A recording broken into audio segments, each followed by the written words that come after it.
आकाशवाणी लखनऊ से प्रस्तुत है प्रादेशिक समाचार।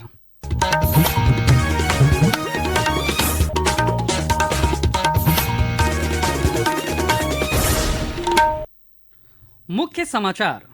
केंद्र सरकार ऑपरेशन सिंदूर की जानकारी देने के लिए 32 देशों में भेज रही है सर्वदलीय प्रतिनिधिमंडल। संसदीय कार्य मंत्री किरण रिजिजू ने साझा की सूची। प्रदेश सरकार धार्मिक पर्यटन को नई ऊंचाइयां देने के लिए उठा रही है अभिनव कदम। चित्रकूट और महोबा में विश्व स्तरीय रोपवे कनेक्टिविटी का जल्द होगा निर्माण। प्रदेश के ऊर्जा मंत्री ए.के. शर्मा ने भीषण गर्मी के मद्देनजर उपभोक्ताओं को बेहतर विद्युत आपूर्ति सुनिश्चित करने का दिया निर्देश। और आईपीएल क्रिकेट में कल लखनऊ के इकाना स्टेडियम में लखनऊ सुपर जायंट्स और सनराइजर्स हैदराबाद के बीच होगा मुकाबला। नमस्कार, प्रदेश के समाचारों के साथ मैं शैलेंद्र और अब समाचार विस्तार से।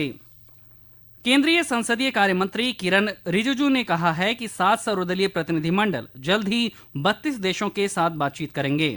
उन्होंने कहा कि यह ऑपरेशन सिंदूर के तहत आतंकवाद के खिलाफ भारत के सामूहिक संकल्प को दर्शाता है। एक सोशल मीडिया पोस्ट में श्री रिजिजू ने संयुक्त मोर्चे का प्रतिनिधित्व करने वाले सांसदों और प्रतिनिधिमंडलों की सूची साझा की है।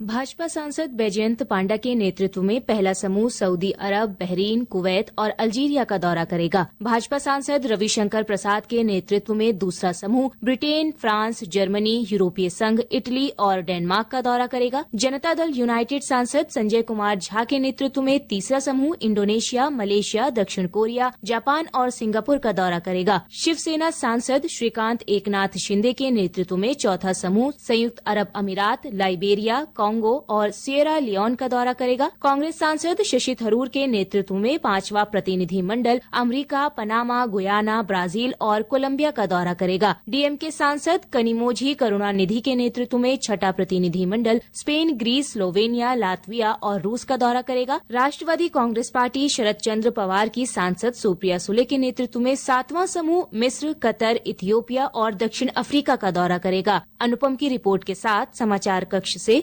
फिरोजी। आतंकवाद के विरुद्ध सशस्त्र बलों के ऑपरेशन सिंदूर की सफलता के बाद पूरा देश सैन्य जवानों के शौर्य और साहस को नमन कर रहा है। आकाशवाणी समाचार भी सशस्त्र बलों के सम्मान स्वरूप एक विशेष श्रृंखला प्रस्तुत कर रहा है। इस क्रम में आज पेश है परमवीर चक्र विजेता ग्रेनेडियर योगेश सिंह यादव की शौर्य गाथा। बुलंदशहर जिले के निवासी ग्रेनेडियर योगेंद्र सिंह यादव सबसे कम उम्र के व्यक्ति हैं जिन्हें पाकिस्तान के खिलाफ कारगिल युद्ध के दौरान उनकी भूमिका के लिए सर्वोच्च युद्धकालीन वीरता पदक परमवीर चक्र से सम्मानित किया गया है। ग्रेनेडियर योगेंद्र सिंह यादव 3 और 4 जुलाई 1999 की रात को टाइगर हिल पर कब्जा करने के लिए घातक प्लाटून की अग्रणी टीम का हिस्सा थे। शीर्ष पर पहुँचने का रास्ता चट्टानी और बर्फ से ढका था। जोखिम की परवाह किए बिना उन्होंने स्वेच्छा से अपनी टीम का नेतृत्व किया। आधे रास्ते में एक दुश्मन बंकर ने उन्हें देख लिया और मशीन गन और रॉकेट से हमला कर दिया, जिससे कमांडर और उनके 2 साथी शहीद हो गए और प्लाटून रुक गई। स्थिति की गंभीरता को समझते हुए ग्रेनेडियर योगेंद्र सिंह यादव दुश्मन के ठिकाने तक रेंगते हुए पहुंचे और इस प्रक्रिया में कई बार घायल भी हुए। अपनी चोटों और दुश्मन की गोलियों की बौछार के बावजूद वे दुश्मन के ठिकानों की ओर चढ़ते रहे और ग्रेनेड फेंकते हुए अपने हथियार से लगातार फायरिंग करते हुए उन्होंने 4 दुश्मन सैनिकों को मार गिराया। उनके वीरतापूर्ण कार्य से प्रेरित होकर प्लाटून ने नए जोश के साथ अन्य ठिकानों पर हमला किया और टाइगर हिल टॉप पर कब्जा कर लिया। 2021 में 75वें स्वतंत्रता दिवस के अवसर पर योगेंद्र सिंह यादव को राष्ट्रपति द्वारा मानद कैप्टन की उपाधि से सम्मानित किया गया। राष्ट्र उन्हें सलाम करता है। अनुपम मिश्र, आकाशवाणी समाचार, दिल्ली। सूबेदार मेजर और मानद कैप्टन योगेंद्र सिंह यादव ने कहा है कि ऑपरेशन सिंदूर पहलगाम आतंकी हमले में मारे गए लोगों के परिजनों को न्याय दिलाने का एक निर्णायक कार्य था। ऑपरेशन सिंदूर की सफलता के बाद सशस्त्र बलों के साहस और बलिदान का सम्मान करने के लिए प्रदेश के विभिन्न हिस्सों में तिरंगा यात्राएं आयोजित की जा रही हैं। इसी क्रम में आज अमरोहा में भारतीय जनता पार्टी द्वारा 15 जगहों पर शौर्य तिरंगा यात्रा निकाली गई। शौर्य तिरंगा यात्रा का नेतृत्व शिक्षक विधायक हरि सिंह ढिल्लों ने किया। यात्रा में बड़ी संख्या में शामिल लोगों को संबोधित करते हुए श्री ढिल्लों ने कहा कि पहलगाम में आतंकी हमले के बाद ऑपरेशन सिंदूर में भारतीय सेना ने पाकिस्तान को ऐसा सबक दिया है कि वो वर्षों तक भारतीय सैन्य बलों के पराक्रम को याद रखेगा। प्रदेश सरकार राज्य में धार्मिक पर्यटन को नई ऊंचाइयां देने के लिए कई अभिनव कदम उठा रही है। इसी कड़ी में चित्रकूट के महर्षि वाल्मीकि आश्रम और महोबा के गोरखगिरी स्थित सिद्ध बाबा मंदिर पर विश्व स्तरीय रोपवे कनेक्टिविटी का जल्द निर्माण किया जाएगा।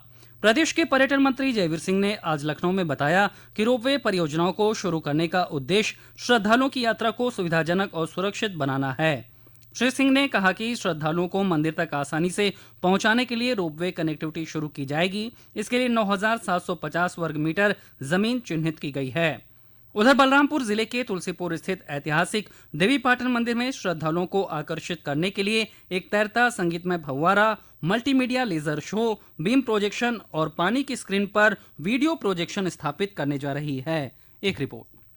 भारत नेपाल सीमा के निकट स्थित देवीपाटन शक्तिपीठ पर यह परियोजना न सिर्फ मंदिर की खूबसूरती बढ़ाएगी बल्कि पर्यटकों और श्रद्धालुओं को एक अनूठा अनुभव भी देगी। सरकार का लक्ष्य है कि धार्मिक स्थल पर आधुनिक सुविधाओं और आकर्षणों के जरिए ज्यादा से ज्यादा पर्यटकों और श्रद्धालुओं को आकर्षित किया जाए। देवीपाटन मंदिर राज्य के प्रमुख शक्तिपीठों में से एक है। पौराणिक मान्यताओं के अनुसार इस मंदिर की स्थापना महाभारत काल में पांडवों ने की थी। मंदिर का धार्मिक और सांस्कृतिक महत्व इसे देश विदेश के श्रद्धालुओं के लिए आकर्षण का केंद्र बनाता है। मंदिर के पास बना प्राचीन कुंड और आसपास का प्राकृतिक सौंदर्य पर्यटकों को खासा लुभाता है। इस पहल से स्थानीय अर्थव्यवस्था को ताकत मिलेगी और रोजगार के अवसर बढ़ेंगे। राम कुमार मिश्र, आकाशवाणी समाचार, बलरामपुर। ये समाचार आप आकाशवाणी लखनऊ से सुन रहे हैं। ताज़ा समाचार जानने के लिए आप हमारी वेबसाइट newsonair.gov.in पर लॉगिन कर सकते हैं। इसके साथ ही आप प्रादेशिक समाचारों का ये बुलेटिन हमारे YouTube channel news on AIR Lucknow पर भी सुन सकते हैं। प्रदेश के ऊर्जा मंत्री ए.के. शर्मा ने गर्मी के मद्देनजर उपभोक्ताओं को बेहतर विद्युत आपूर्ति का निर्देश दिया है। आज लखनऊ में एक विद्युत उपकेंद्र के निरीक्षण के दौरान उन्होंने अधिकारियों से कहा कि उपभोक्ताओं को बेवजह बिजली कटौती, लो वोल्टेज और ट्रिपिंग का सामना न करना पड़े। श्री शर्मा ने कहा कि हर हाल में विद्युत आपूर्ति जारी रखी जाए ताकि लोगों को परेशानी का सामना न करना पड़े। प्रदेश के प्रमुख सचिव चिकित्सा, स्वास्थ्य एवं परिवार कल्याण पार्थ सारथी सेन शर्मा ने आज वाराणसी में लगातार दूसरे दिन चिकित्सालयों का दौरा कर स्वास्थ्य सेवाओं का हाल जाना। उन्होंने चिकित्सकों एवं स्वास्थ्य कर्मियों को निर्देशित करते हुए कहा कि प्रत्येक व्यक्ति को उसकी आवश्यकता के अनुसार स्वास्थ्य एवं चिकित्सा सुविधा मुहैया होनी चाहिए। इसमें किसी भी प्रकार की शिथिलता बर्दाश्त नहीं की जाएगी। इसके बाद प्रमुख सचिव ने चंदौली के पंडित कमलापति त्रिपाठी जिला अस्पताल और नौबतपुर स्थित मेडिकल कॉलेज का निरीक्षण किया। उन्होंने मरीजों को बेहतर और गुणवत्तापूर्ण स्वास्थ्य सेवाएं सुनिश्चित कराने का निर्देश दिया। आज अंतर्राष्ट्रीय संग्रहालय दिवस मनाया जा रहा है। ये दिन हर साल सांस्कृतिक आदान प्रदान और समृद्धि तथा सहयोग, एक शांति को बढ़ावा देने के महत्वपूर्ण साधन के रूप में संग्रहालयों की भूमिका के बारे में जागरूकता बढ़ाने के लिए मनाया जाता है। इस क्रम में कुशीनगर के राजकीय बौद्ध संग्रहालय में प्राचीन स्मारकों पर आधारित छायाचित्र प्रदर्शनी का शुभारंभ किया गया। 31 मई तक चलने वाली इस प्रदर्शनी में छायाचित्रों के माध्यम से देश के विभिन्न प्राचीन स्मारकों की सुंदरता और भव्यता को प्रदर्शित किया गया है। आईपीएल 2025 में लखनऊ सुपर जायंट्स और सनराइजर्स हैदराबाद के बीच कल लखनऊ के इकाना स्टेडियम में मुकाबला होगा। और जानकारी हमारे प्रतिनिधि से। लखनऊ सुपर जायंट्स के लिए प्लेऑफ में पहुंचने की राह अब बेहद मुश्किल हो गई है। टीम को कल लखनऊ में सनराइजर्स हैदराबाद से मैच जीतने के अलावा अपने बाकी सभी मैच जीतने होंगे और अन्य टीमों के परिणामों पर भी निर्भर रहना होगा। एलएसजी को अपने नेट रन रेट को भी काफी सुधारना होगा, तभी उनके प्लेऑफ में पहुंचने की कोई संभावना बन पाएगी। टीम वर्तमान में अंक तालिका में 10 अंक लेकर 7वें स्थान पर है। कल के मैच को लेकर लखनऊ में स्टेडियम और उसके आसपास सुरक्षा के कड़े प्रबंध किए गए हैं। मैच शुरू होने के 3 घंटे पहले से स्टेडियम के आसपास की सड़कों पर यातायात प्रतिबंधित कर दिया जाएगा। मुमताज अली, आकाशवाणी समाचार, लखनऊ। प्रधानमंत्री नरेंद्र मोदी 22 मई को राजस्थान में बीकानेर के देशनोक से 103 अमृत भारत रेलवे स्टेशनों का शुभारंभ करेंगे। इन स्टेशनों में प्रदेश के सिद्धार्थनगर, बलरामपुर, गोंडा जिले के स्वामीनारायण छपिया और मैलानी जंक्शन स्टेशन भी शामिल हैं। ये स्टेशन सिटी सेंटर की तर्ज पर पुनर्विकसित किए गए हैं, जो क्षेत्रीय संस्कृति और विरासत को दर्शाते हैं। और अंत में मुख्य समाचार एक बार फिर।